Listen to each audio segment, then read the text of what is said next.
آج ہم جو درس لے رہے ہیں وہ ہے عوارض کا بیان۔ عوارض سے مراد وہ چیزیں ہیں، وہ امور ہیں جن کی صورت میں روزہ چھوڑنا جائز ہے۔ جیسے آپ نماز کے مسائل میں، جماعت کے احکامات میں یہ بات ہم نے سیکھی کہ کون کون سی وہ صورتیں ہیں کہ جن صورتوں میں بندے کو جماعت میں حاضر ہونے سے رخصت مل جاتی ہے۔ جیسے اندھیری رات میں سخت آندھی اور طوفان اور بارش ہو، دشمن کا خوف ہو، جان کا خطرہ ہو، تو ایسی صورتحال میں گھر میں نماز پڑھنا بھی جائز ہو جاتی ہے۔ تو اسی طرح کچھ عوارض ایسے ہیں شرعی طور پہ جہاں بندے کو روزہ ساقط ہو جاتا ہے اور اس کا نہ رکھنا اس کے لیے جائز ہو جاتا ہے، اور بعض میں اس کی قضا ہے اگر اس کی صحت درست ہو جائے تو، اور اگر صحت درست نہ ہو تو پھر اس کا ایک شرعی حل ہے، وہ بھی آپ کے سامنے آج پیش کرنا ہے۔ یہ باتیں اس لیے آپ سے عرض کر رہے ہیں کہ یہ ہر ماہ مقدس رمضان شریف میں مسائل درپیش ہوتے ہیں اور لوگ یہ مسائل بڑی کثرت سے پوچھتے ہیں۔ خیر آج کل تو ایک طرفہ تماشا ہے اور ایک عجیب سی پریکٹس جاری ہے کہ لوگ کوشش کرتے ہیں کہ روزہ نہ ہی رکھنا پڑے، حالانکہ ہم اس کے باب میں وہ حضور کے پیارے فرامین پیش کر چکے ہیں جن کی روشنی میں یہ بات واضح ہوتی ہے کہ روزہ رکھنا اللہ کی بارگاہ میں کتنے اجر والا کام ہے، اور یہ بات آپ کے سامنے بڑی واضح پیش کی جا چکی ہے۔ آپ کو پتہ ہے نا روزے کا اجر کیا ہے؟ یاد ہے کسی کو؟ آپ کو میں نے عرض کیا تھا کہ نمازوں کا اجر ہے، حج کا اجر ہے، زکوٰۃ کا اجر ہے، لیکن روزے کا اجر خود خدا ہے۔ یہ بات تو یاد رکھ لینا، روزے کا اجر خود الصوم لی وانا اجزی بہ، روزہ میرے لیے ہے اور میں ہی اس کی، یعنی آپ اندازہ کریں کہ اللہ تعالیٰ کو اس سے بڑا اجر اس کے لیے نہیں لگا، کوئی روزے دار کے لیے اس سے بڑا اجر نہیں لگا کہ اور میں سے کیا دوں، تو میں اس کا میں ہی اجر ہوں، بس انتہا نہیں ہوگی کرنے والے کی۔ یہ کتنا بڑا کام ہے، اتنا بڑا کام ہے روزہ رکھنا۔ تو ہماری سوسائٹی میں لوگوں کا مزاج ہے، ہونا نہیں چاہیے، خیر یہ تربیت کی کمی ہے جس وجہ سے لوگ اس طرف جاتے ہیں۔ تو شرعی طور پر کچھ رعایت موجود ہے، وہ آج ہم انشاءاللہ عزیز اس پر گفتگو کریں گے۔ جس آدمی کو بیماری کے بڑھنے، یہ آپ نے جملے یاد رکھنے ہیں، اس پہ بہت سارے احکامات ہیں۔ جس بندے کو بیماری کے بڑھنے یا دیر سے تندرست ہونے کا ڈر ہو، کتنی باتیں ہو گئی؟ دو۔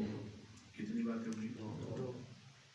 بیماری بڑھ جائے گی یا دیر سے تندرست ہوگا، یا حاملہ عورت ہو، یا دودھ پلانے والی کو عقل کے زائل ہونے یا ہلاکت یا بیمار ہونے کا اندیشہ ہو، تو ایسی صورتوں میں ایسے تمام افراد کے لیے روزہ نہ رکھنا جائز ہے۔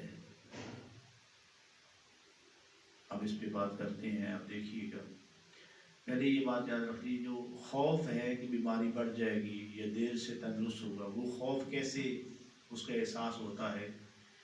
یہ نہیں کہ آج ہی بس وہ بات بخار تھوڑا سا ہوا ہے تو نہیں، ایسا نہیں، اس بنیاد پہ وہ خوف معتبر نہیں ہے۔ کون سا خوف معتبر ہوگا؟ کہ وہ خوف معتبر ہوگا جو تجربہ کی بنیاد پر اس پہ غالب گمان ہو کہ اگر ایسا ہوا تو پہلے بھی ایسا کئی بار ہو چکا ہے، کئی بار، یعنی اس کی انسان کی زندگی میں عملی طور پر یہ اس کو مسائل درپیش ہیں، تو پھر وہ شخص اس کو اجازت ہے۔ میں مثال دے دیتا ہوں آپ کو، ہمارے یہاں سوسائٹی میں آج کل کے دور میں شوگر کا مرض عام ہے۔ کچھ لوگ ایسے ہیں کہ جن کی شوگر جو ہے وہ کور ہو جاتی ہے، وہ کچھ گزارا کر لیتے ہیں، اگر سارا دن وہ نہ بھی کھائیں پئیں تو ان کا کام چل جاتا ہے. لیکن کچھ لوگ ایسے ہیں جن کو شوگر کا مرض انتہا کو ہوتا ہے، تو ایسے ڈائبٹیز کے جو مریض ہیں ان کے لیے تو مشکل ہو جائے گا، جان کا خطرہ ہے، خدشہ ہے. خود تجربے سے بھی ثابت ہو گیا اور ڈاکٹر نے بھی یہ بات ریکمنڈ کر دی کہ نہیں ایسا نہیں ہوگا کہ وہ کھانا نہ کھائے تو اس کی موت ہو سکتی ہے. تو ایسی صورت میں روزہ نہ رکھنا کیا ہے؟ روزہ نہ رکھنا، روزہ نہ رکھنا تجربہ ہو گیا، بات یہ معتبر ہوگی. یا ایسی صورت ہو کہ بیماری تو اس کو پہلی دفعہ لاحق ہوئی ہے رمضان شریف میں، لیکن کسی عادل ڈاکٹر نے، یہ بات یاد رکھنی ہے، عادل اور ماہر ڈاکٹر، اس مرض کے عادل اور ماہر ڈاکٹر نے بتایا ہو کہ اس کا روزہ نہ رکھنا بہتر ہے، تو ایسی صورت میں وہ روزہ چھوڑ سکتے ہیں. سمجھا گی بات؟ یہ اس کو شرعی رعایت ہے. جس شخص کو سخت بھوک یا پیاس لگی ہو، اپنے عمل سے نہیں، ویسے انٹرنلی کوئی ایسا مسئلہ بن گیا ہو سکتا ہے انسان کے اندر کسی وقت بھی کوئی مسئلہ بن جاتا ہے، مشینری ہے نا انسان کی باڈی میں چل رہی ہے، تو ہو سکتا ہے سخت بھوک لگی ہو یا سخت پیاس لگی ہو، حتیٰ کہ جان جانے کا اندیشہ ہے، تو اس کے لیے بھی یہ جائز ہے کہ وہ روزہ توڑ سکتا ہے.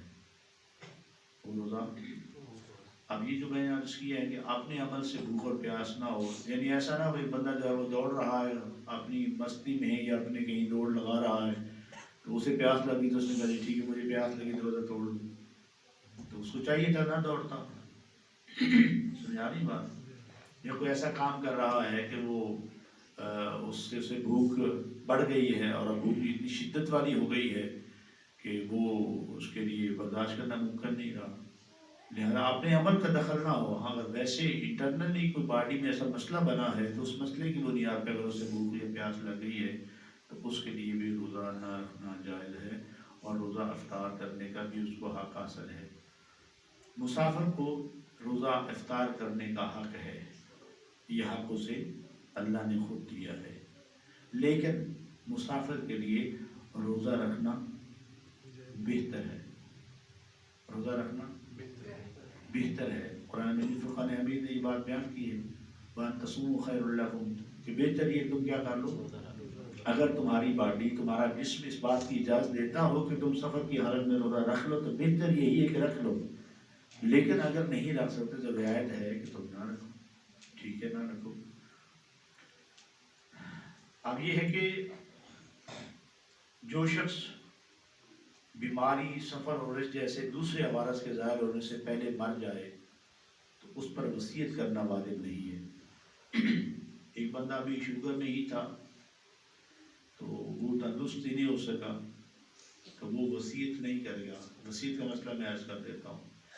ایک بندہ کسی ایسی بیماری میں مبتلا تھا، رمضان المبارک کا ماہ مقدس تھا اور اس میں اسے بیماری لاحق ہوئی، بیماری شدت اختیار کر گئی اور اسے روزہ چھوڑنا بھی جائز تھا، لیکن وہ بیچارہ اسی حالت میں اس کی موت واقع ہو گئی، وفات ہو گئی، تو اس پر بھی وصیت کرنا جائز نہیں ہے، اس کے لیے لازم نہیں ہے اس کے لیے وہ وصیت کرتا ہے، کیونکہ اس کو موقع ہی نہیں ملا بیچارے کو. وصیت یہ ہے کہ ایک کوئی ایسا شخص ہو کہ جو بیماری کے ایسے عالم میں ہو اور اسے اب لگ گیا ہو کہ میری اب تندرستی نہیں ہوگی، تو وہ اسی بیماری میں اہل خانہ کو یہ وصیت کر جائے کہ میرے جتنے روزے اتنے رہ گئے ہیں ان روزوں کا فدیہ دے دینا ہے. یہ وصیت ہے. یعنی یہ تو نہیں ہوگا کوئی اور شخص اس کا روزہ رکھے گا، یہ تو نہیں ہوگا، کیونکہ روزہ تو بدل تب ہوگا نا کہ جب ماہ مقدس میں وہ روزہ رکھے. تو ماہ مقدس میں جس کو وہ کہے گا روزہ رکھے وہ تو اپنا روزہ رکھے گا، نہ کہ کسی اور کا روزہ رکھے گا.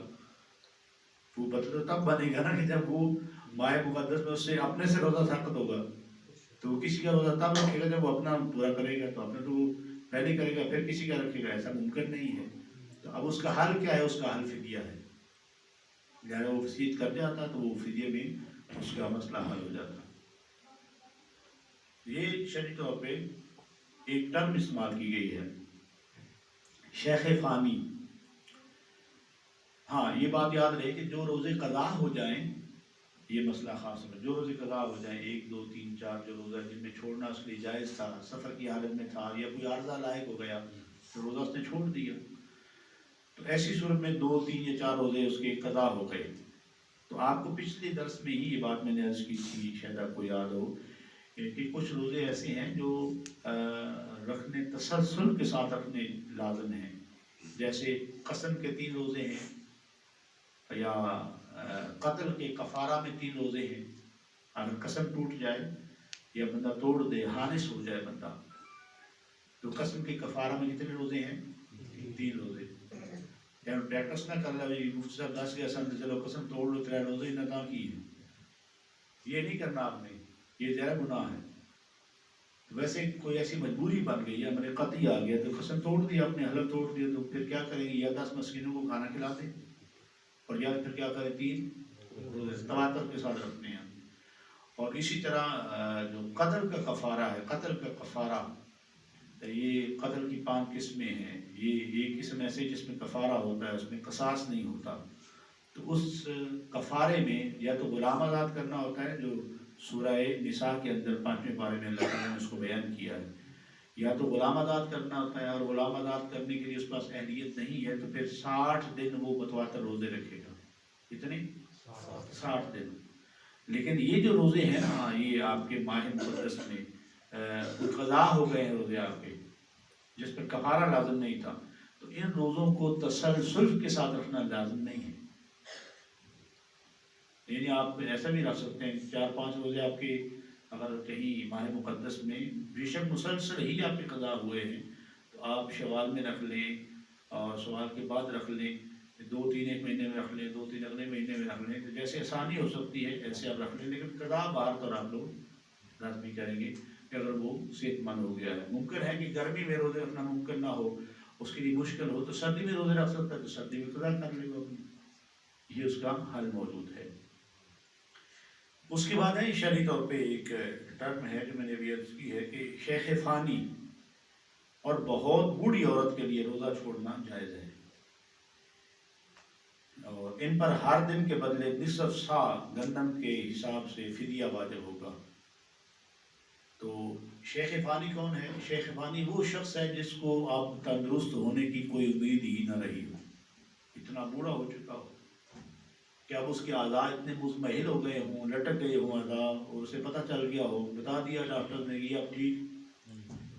کئی بار ایسا ہوتا ہے ڈاکٹر جواب دے دیتے ہیں کہ اسے گھر لے جائیں، تو گھر لے گئے، پھر بھی اللہ کا فضل جب کوئی معاملہ ہوگا، اس کا عمل ہوگا، تبھی موت واقع ہوگی. تو اب رمضان شریف آ گیا، تو اب اس کو تو صحیح درست ہونے کی، صحت مند ہونے کی امید نہیں ہے. ایسی صورت میں رمضان کا روزہ تو فرض ہے. اب کیا کیا جائے گا؟ ہر روزے کے بدلے اس کی طرف سے کیا دیں گے؟ فدیہ. کیا دیں گے؟ فدیہ. اور فدیہ ہے نصف سا، جتنا صدقہ فطر ہوتا ہے اس کے برابر، جو ہر سال میں اس کو اس کا طے کیا جاتا ہے پیمانہ، اتنا اس کا ہر روزے کے بدلے وہ دیا جائے گا. چاہے وہ بوڑھی عورت ہو، چاہے شیخ فانی ہو، اس کا روزہ دیا جائے گا. اسی طرح اگر وہ شخص جس نے ساری عمر روزہ رکھنے کی نظر مانی ہو کہ میں ساری عمر روزہ رکھوں گا، لیکن پھر بیچارہ وہ معیشت میں روزی کمانے میں لگ گیا اور وہ روزہ نہ رکھ سکا، تو وہ بھی عاجز ہو گیا ہے، تو وہ روزہ چھوڑ دے، لیکن یہ فدیہ ادا کرے گا، روزے کا فدیہ ادا کرے گا.